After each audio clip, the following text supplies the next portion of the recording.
Audience मधून रंगमंचावर entry घेणाऱ्या एस विठ्ठल ह्या प्रसिद्ध भजनकारांना तुम्ही ओळखता का? नाही? मग लोकनाट्याचं स्वरूप प्राप्त झालेला हा भजन प्रकार तुम्हाला नक्कीच माहित नसेल. पार्ट 4 सोंगी भजन परंपरा. स्पेशली कोल्हापूरमध्ये ही भजन मंडळी पाहायला मिळतात. ह्यात टाळ, मृदुंग, तबला, ढोलकी, दिमडी, चिपळ्या आणि वीणा यांची साथ असतेच. सरप्राइझिंग एलिमेंट म्हणजे ह्यातील कलाकार वेगवेगळी सोंग घेतात. अर्थात नाटकामध्ये जशी वेगवेगळी पात्र असतात अगदी तसंच.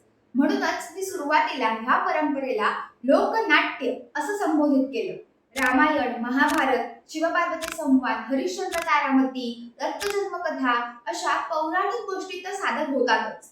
शिवाय ऐतिहासिक प्रसंगही दाखवले जातात. ह्या परंपरेचा मूळ हेतू भक्तीसोबतच समाज प्रबोधन करणं हा आहे. अभंग, लोकगीत आणि अभिनय याचं उत्तम कॉम्बिनेशन म्हणजे सोंगी भजन परंपरा.